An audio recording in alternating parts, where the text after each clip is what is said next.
ลมละนี่ละนาดเบิดเลยเดี๋ยวนี้บ่เป็นตาเอาพี่น้องบนเพียงกลายเป็นหนองหักได้นี่หักได้นี่ขาดออกจากกันแล้วได้นี่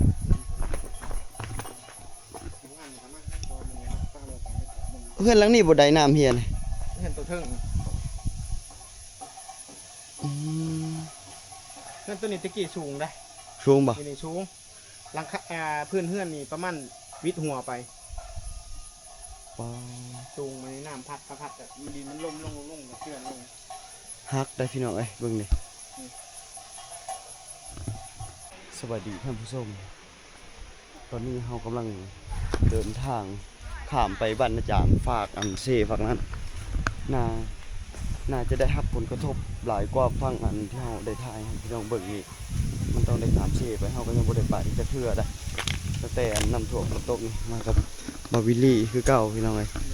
ตอนนี้พวกเรากำลังสิได้ข้ามเซไปฝากพุ่นเนาะมันกำลังสิข้ามไปฝากเซเบิ่งพุ่นมันมีเฮือนหลายหลังเลยได้รับผลกระทบถือว่านักทางพี่มันทางฝากนี่น่าจะต่ำกว่าฝากที่น้ำท่วมที่เราพาไปเห็นพี่น้อง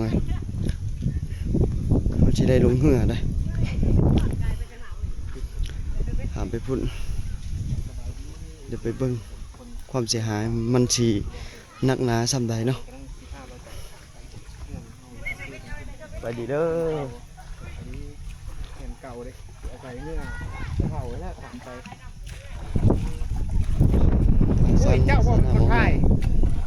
ซูเปอร์ฟูจิภาขาวกับผู้น้อยนี่แหละด็อกเตอร์มาเลยโอ้ยพาด็อกเตอร์ได้เลย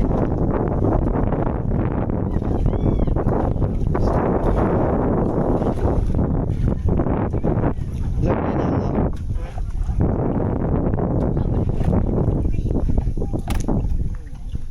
ไปจะสิไปดีกว่าแพ้บ่ปุ้ย3 คนปุ้ยแพ้บ่อ้าวตั้งแล้วจ้ะทั้งนั้นยังไม่ถึงอยู่เลยบ่ยู่กับปั้นอย่ามันนักเด็กบ่ทางล่าง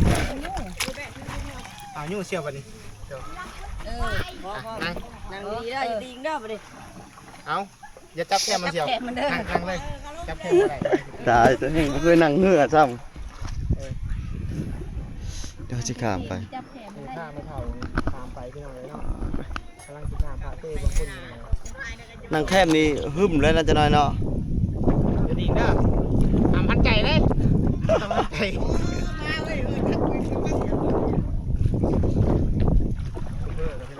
ญาติจับ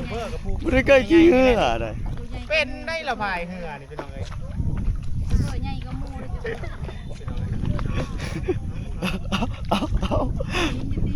ยจับได้แล้วชิเด้อเอาเฮ็ดปุ้ยเข้าพังจอดแบบนิ่มๆเด้อปุ้ยเด้อก็เอาข้างเอาขี้พายไปจอดเนื้อเพิ่งได้หมักเบ็ดเกาะเลยขัดปุดเลยผู้เหอข้างนี่ได้มันเอามาข้างนี่ทำเลยติ๊กเอาดึงไว้ได้จะลงมาป้าสุดเข้าวันเข้ามาไม่เท่าโอ้ซูเปอร์ขอบใจไปพวกเราจะได้ย่างขึ้นพ่ออาจารย์เฮ็ดเศร้าเฮ็ดแต่บ้านนี่บ่เจ้าเพลงเพิ่นสิห้ามหมาเพิ่นไม่ห้ามเฮ็ดแต่บ้านนี่เพิ่นว่าสิห้ามมาเบิ่งหื่นมันทางนั้นว่าเอาหูไว้ห้ามอันนี้น้ำไหลลงมาอันนี้เป็นลักหัวนะไปเดี๋ยวขึ้นไปเบิ่งน้ำกันแล้วพี่น้องเอ้ยว่าสิได้ขึ้นถึงพุ่นละไปถึงกันพุ่นละ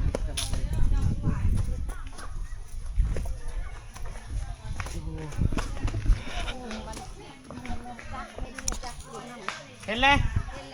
เห็นอยู่บนขี้ต้มนะต้มบ่ลูกเตอร์กงเอาเปล่าดิ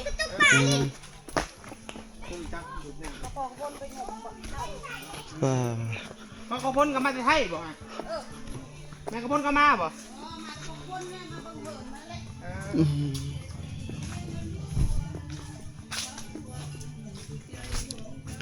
ป้าจะได้คือจีเลิกเติบเนาะ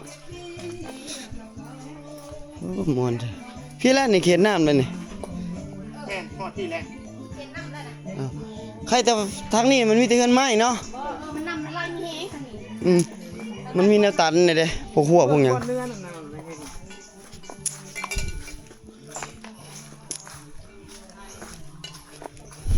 แถวนี้มีเฮือนฮักบ่เชียวมีเฮือนฮักเฮือนหยังบ่ เด็กคนเครื่องมาทุกคน อืม อันนี้สิขึ้นไปพาคนน่ะมีเงื่อนฮักเลยทางนั้น เฮือนฮักบ่ ฮักบ่หลายอันนี้ อืม เป็นกลางเดี๋ยวสิขึ้นไปบ้านเหนือไปซ่าเจ้าสิคนไปใช้เครื่องนะเป็นพลวายบ่เอาไปไว้พุ่น โอ้หมอนี่คือมาป่าเลยเว้ย ได้ยังแดงไม่เป็นพุ่นนี้ได้ช่วยพุ่นนี้ช่วยไว้ช่วยเอาเก็บไปเบิ่ง โอ้ยเนาะแปลนจะป่างเนาะ คนละมือ อันนี้น่ะถึกน้ำเซาะได้นี่โอ้เสาไฟจะอยากล่มเนาะเหลือแต่หาก ต่อไปนี่จะ ต้นสะโบนี่ หักมันยาวเนาะอันนี้หักหน่อยหักใหญ่เนาะ หักฟอย คันไหนเนาะ น่าจะบ่ตายคันน้ำท่วมนี่น่าจะล่มตัวนี้คันบ่ขับนี่ล่ม เบิ้งเป็นใหม่ครับผม ลมทั้งเนื้อนี่แห้งเนาะหมอนี่แบบมาป่าเลยหมอนี่โอ้ผสมพันธุ์สีขามสีได้นี่ว้าทางนี้นำลงแห้งในบนเสาะนี่ลมโอ้แสดงว่าแถวนี้นำไหลแห้งอีหลี มีเพื่อนเขาสั่งอยู่ เอาเทือนตัวแล้วเนาะเจ้า เจอมองไป แต่เก่าบ่มีบ่คลองอันนี้ บ่มีฮักก็มีปีนี้แหละบ่มีนะแต่เก่ามันเป็นทางรู้จักเด้ เออ บางทีรู้จักไอ้ไถมันมาใส่เพื่อน มีน้องส่วนโตเลยบาทนี่ มีน้องซะส่วนโตเลย แบบมีน้องแบบบ่อยากได้ มีใหม่หัวเขาไปเบิดเลยจะเอารถไถมาขนเอง ในหัว เบิดเลยใหม่คันนี้ไม่แป้นชื่อไม่แป้นประมาณ3 ล้านพุ่นได้ไม่แป้นมาเฮ็ดหัวทั้งหมดเลยแล้วก็เฮ็ดอะไรอีกอะค่าช่างค่าไม้ค่าอันนี้ก็เบิดหลายนะ โอ้ รวมแล้วมูลค่าหัว อันนี้เฮือนโตเนาะเจียว 6 ล้าน7 ล้าน เฮือนโตเนาะ ซื้อละหัวอีกได้บัดนี้ สู้ อันนี้เงินเฮานี่เงินเก่าบัดอยู่แล้ว สรุหมดแล้ว เงินเก่าวิธีเด้อพี่น้อง สรุมันเจาะเป็นโกนนี่ได้ลงพื้นนี่ได้นี่ แม่มันเก่าเป็นโกด นี่เด้ หลายทางแต่ว่าใครแต่ว่าเงินเฮาบ่ได้ยักบ่ได้จริงแต่บ่ได้จริงนะคันใดนี่แหละเทปูน ป้าอันนี้ มันล่มแล้วนี่ละนาดแท้อันนี้มันล่มแล้วนี่ละนาดแท้เด้อพี่น้องเอ้ย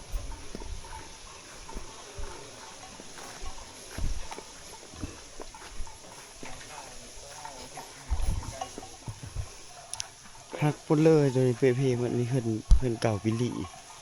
ตัวนี้นะเพื่อนที่อยู่ภาคซีแต่นั่นแสดงว่าไหลแห้งอีหลีในทางนี้ตู้เย็นผู้ใดอันนี้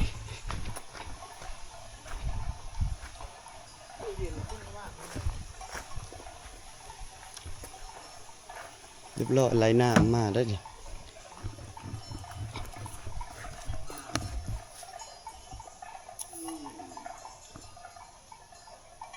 ตู้เย็นคนในบ้านนี่ตายแล้วน้ำท่วมบัดนี้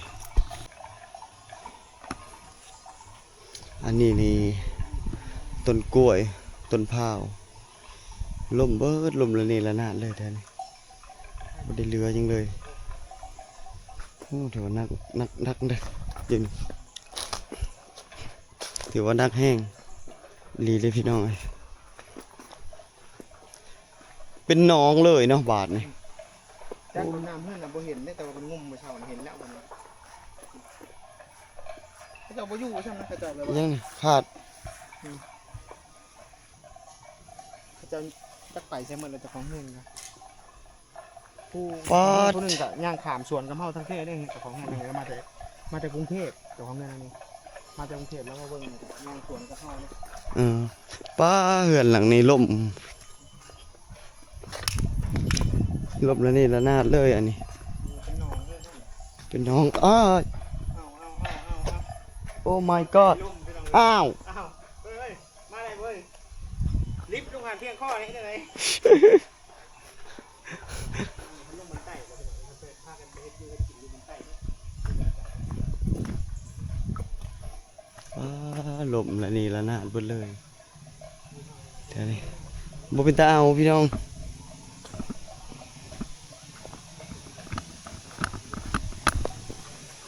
ถือว่าได้รับผลกระทบนักอีหลีอะเบิดแล้วป้าเหือนจนอยู่เย่หมดเลยแห้งจบเจือฝั่งนี่นะ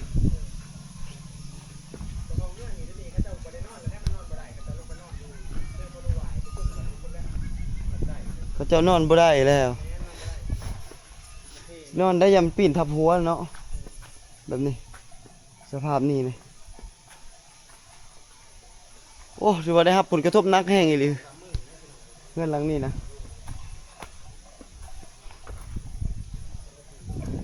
เสาหักเลย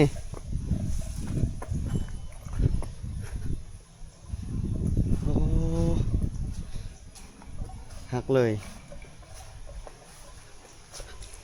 มันเสาะพื้นอยู่บ่ได้ดอกแถวนี้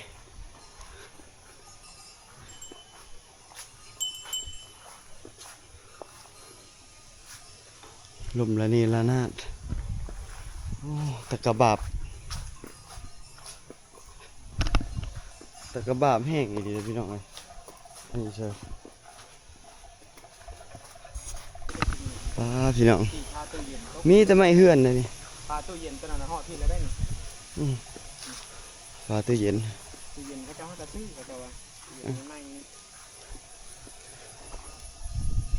เขาไปเป็นคนเลย พี่น้องเบิ่งได้ทางนี้นะอันไม้ที่เราเห็น อยู่ในนี่นะบ่ได้แม่นอีสังใดมีแต่ไม้เฮือนเลยนะไม้เฮือนฝาเฮือนเหมือนแหละเหตุการณ์หลังน้ำท่วมเด้ออันนี้ตัวนี้ไม้เฮือนเหมือนแหละนี่ไม้เฮือนไทยบ้าน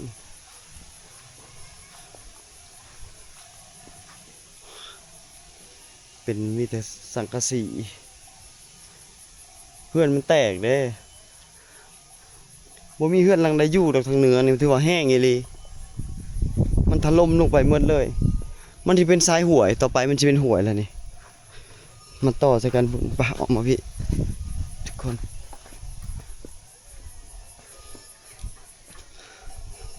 จังได๋ก็เป็นห้วยเชียวทั้งนี้นะนี่ห้วยมันสิตัดลงไปนี่โค้งไปผู้ขึ้นผู้เลยตามสายน้ำเลยนี่เฮือนหลังนี้อันนี้มันก็รูปลงนี่บ่ แม่นเอาลูกพังงานตัว อันนี้ เป็นดินเพียงเลยบัดนี้ ถ้าพี่เป็นน้องบ่แต่เก่า บ่ทางนั้นเป็นมันเป็นลุก บนรูปกลายเป็นบนเพียง บนเพียงกลายเป็นน้องเป็นน้อง หักได้นี่หักได้นี่ขาดออกจากกันแล้วได้นี่ งานเขามาตอนนี้ครับตั้งเลยมัน เพื่อนหลังนี้บ่ได้น้ำเฮียนี่ เห็นตัวเทิง อืม เพื่อนตัวนี้ตะกี้สูงได้ สูงบ่ อยู่ในสูงหลังคาพื้นเฮือนนี่ประมาณวิดหัวไป สูงมาในน้ำพัดแต่ดินมันลง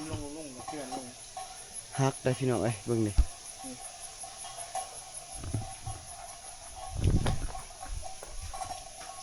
เข่านี่ท่านเอาบ่ เข่าบ่เข่าเขาเจ้านี่หาซอฟเลยเหล่านี่เลย เออ เปียก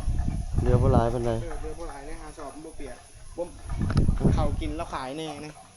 ก็เลยยังโบราณ ป้าลุกลงเลยเนาะมันตกจากตีนตั้งเลย มีห้องน้ำใช่ไหมเพลงจะของเงินไปหมดเลย นี่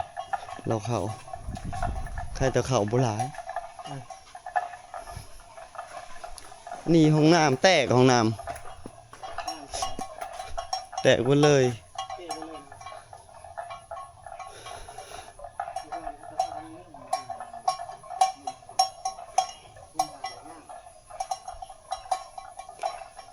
เทมาแห้งจุบเจือ เมื่อวานนี้รถจักรคันสีแดงจอดอยู่นั่นเมื่อวานก็เขาจะเอาไปใส่จะเอาไปเลย รถจักรกระปิวบ่ รถจักรปิวมาขังแน่นใหม่ตัวนั้นเราเอาออกเลยเราใช้ออกมาเช่านี่เพราะว่าเจ้าของรถมันมาหอดในเท่านี้ อืม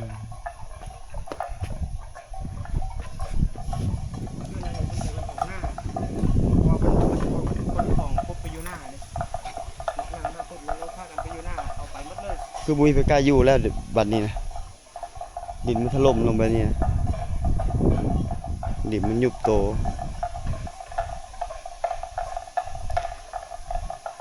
แทบไม่มีคนอยู่นะอยู่บ้านเหนือเขาจะเอาง่ายแล้วอยู่มันใส่ไปคนนี้มันที่ห้างก็เลยว่า พี่น้องเบิ้งเป็นดุมเป็นบ่อลงหมดเลยทางนี้น้ำมันเลิกเลยน้ำมันไหลเชี่ยว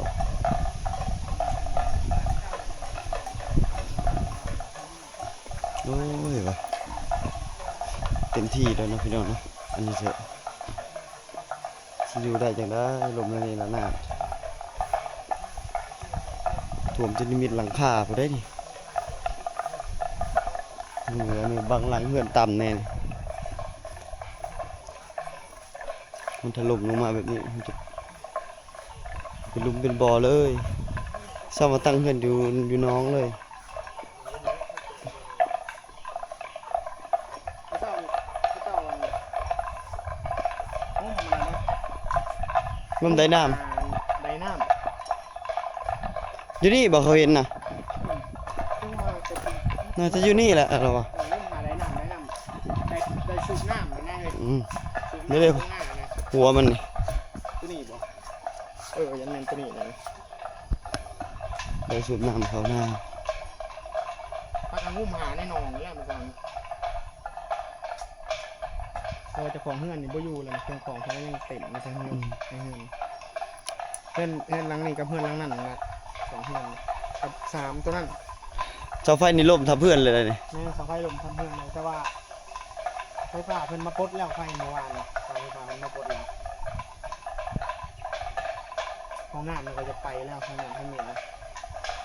ห้องน้ำก็จะกระหักกระเฮ็ดแล้วไม่ไหม้บ่โดนปานใดแล้วพวกผมในรถเอาเนี่ยเฮ็ดไว้ เนาะ เฮ็ดแล้วก็ ห้องน้ำเขาก็เลย น้ำมาก เป็นน้องเลยตัวนี้ เป็นหนองใหญ่กว่าอยู่อยู่นี่ของ น่าจะเลิกได้ เลี้ยงปลาได้เลยตัวนี้ อืม เลิกเพียงเอิกสิ อื ทำน้อ ม งช้าเลยเขาจะลงไปเจ้าของเฮือนหลังนี้มันอยู่ผู้เฒ่า ผู้เฒ่าอยู่เพื่อนหลังนี้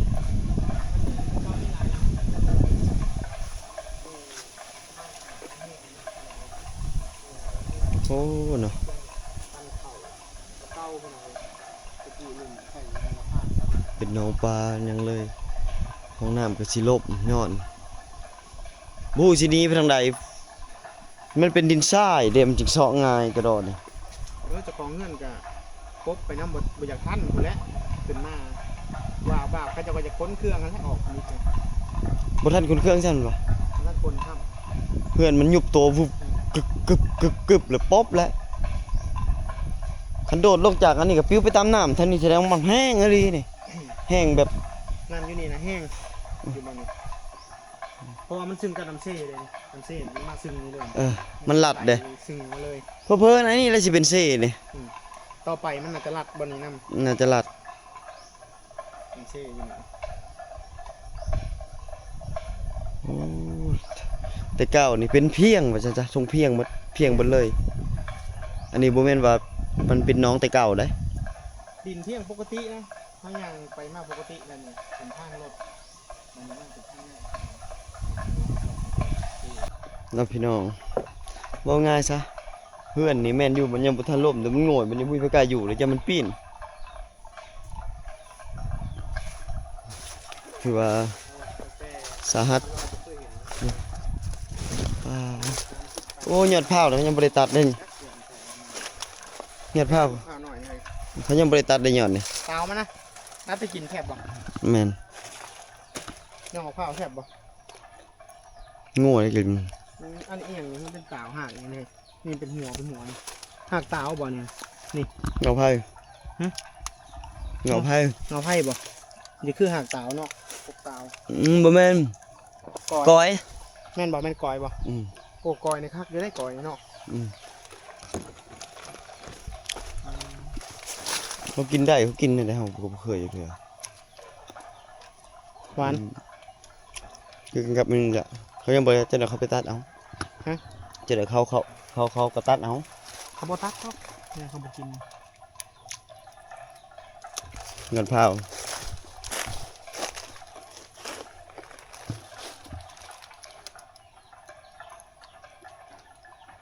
ฟัดฟ้าก็เอาไปโต๊ะเขาเอาไปตำเด้อตำเมียงอะ บ่ตำเมียงคักก็จะเนาะ หักไปบ่ คักแล้ว โอ้มีหอดผ้าสะเบาะผ้าสะบงยาคู่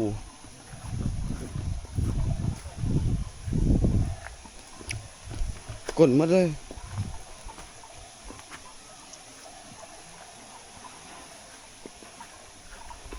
วันนี้ละนาดไปเลยครับพี่น้องอ่ะ